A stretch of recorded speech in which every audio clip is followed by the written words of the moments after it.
Alors, Florian, bien évidemment, je m'entends bien avec les Français, on va dire, avec Adrien Trebel, que je connaissais déjà de l'époque de Nantes, il y a quelques années. Et puis Yoann Thuram, bien sûr. Et voilà, sinon, moi, j'ai un caractère assez tranquille et je m'entends bien avec tout le monde. Mais c'est vrai que j'ai plus d'affinité avec les Français, aussi avec Jeff Louis, avec qui je suis très proche. Mais sinon, je m'entends bien avec tout le monde. Laurent Simon aussi. Laurent Simon aussi, ouais. Et ouais, voilà. Moi aussi, je suis assez d'humeur joyeuse au quotidien. Donc voilà, j'aime bien m'entretenir ou traîner avec les comiques. Mais non, mais sincèrement, je m'entends bien avec tout le monde.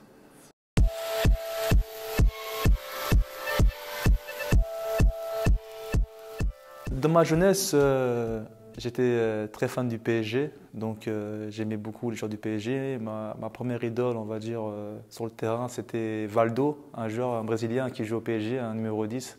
C'était un superbe joueur et voilà, je l'apprécie beaucoup. Et puis après, en grandissant, j'ai aimé différents joueurs. Mais le dernier en date, ça a été Patrick Vieira, bien sûr, parce que je m'identifiais à lui, parce que c'était un peu le même poste que moi. Donc j'essayais justement de m'identifier à lui, d'essayer de de l'imiter, de le recopier, même si c'était pas facile parce que c'était un très grand joueur.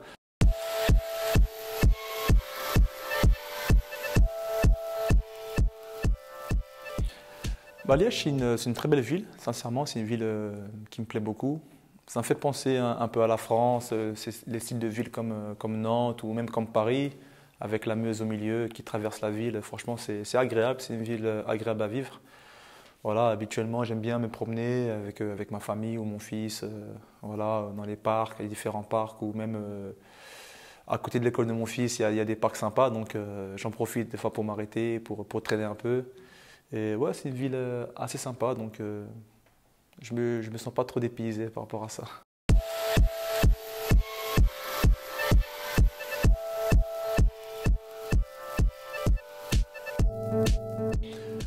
Oui, à la Clairefontaine, ça reste un très gros souvenir.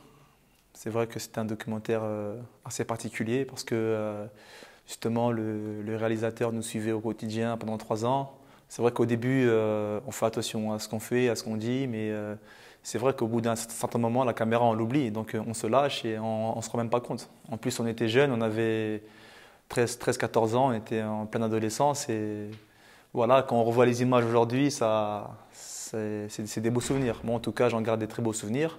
J'ai passé 3 belles années à Clairefontaine, je me suis fait beaucoup d'amis. C'est vrai que je suis resté en contact avec pas mal de potes de Clairefontaine, notamment Abou Djabi, qui est à Arsenal actuellement, en Angleterre.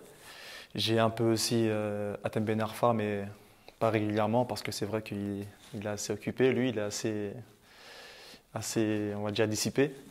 Sinon, voilà, après j'ai aussi pas mal de potes qui n'ont pas réussi à percer dans le milieu, mais avec qui j'ai gardé pas mal de contacts. J'en ai un notamment qui habite pas loin, qui joue à Ciné en amateur.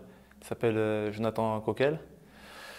Et voilà, j'ai des contacts régulièrement avec pas mal d'amis et ça fait plaisir de voir qu'eux aussi ils avancent voilà, à leur niveau, quoi. Ils commencent à avoir une vie de famille, ils commencent à avoir une situation, même si c'est autre que le football.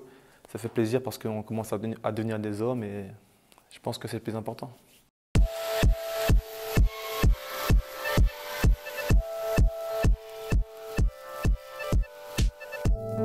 Le plus gratteur, dans le sens qui demandait le plus de choses, quoi. Euh, il y en a eu pas mal, hein. Il y en a eu pas mal. Mais non, en général, c'est clair que dans les clubs où j'ai évolué, en plus c'était des clubs assez fameux dans leur pays, comme par exemple même à Nantes ou à Rome, c'est des clubs historiquement populaires, donc il y avait beaucoup de supporters. Bon, à Nantes, il y avait un petit supporter qui demandait tout le temps les maillots, le short ou n'importe quoi et qui était assez, on va dire, assez dur avec nous, assez exigeant. Mais non, sinon, ça reste des bons souvenirs, mais j'ai pas le souvenir de quelqu'un en particulier. Mais tu joues un petit peu avec ça, non, sur Twitter, à faire des jeux ou à proposer des petits cadeaux? Ouais, c'est vrai que sur Twitter, je fais des petits concours de pronostics, on va dire. Et j'offre des maillots, j'envoie des maillots. Récemment, j'en envoyais un du Standard à un Français, il était tout content. Donc voilà, ça me fait plaisir de partager justement, de communiquer avec les fans et ceux qui aiment le football en général. Ceux qui aiment discuter même de tout et de rien avec moi, il n'y a pas de problème. Je pense que je suis assez ouvert par rapport à ça. Et voilà, ça fait plaisir. Je tiens à vous remercier pour vos questions. Je sais, vous le savez aussi que je suis très disponible sur Twitter. Donc pour chaque fois que vous avez des questions, n'hésitez pas à me mentionner, à m'envoyer des messages et j'essaierai de vous répondre.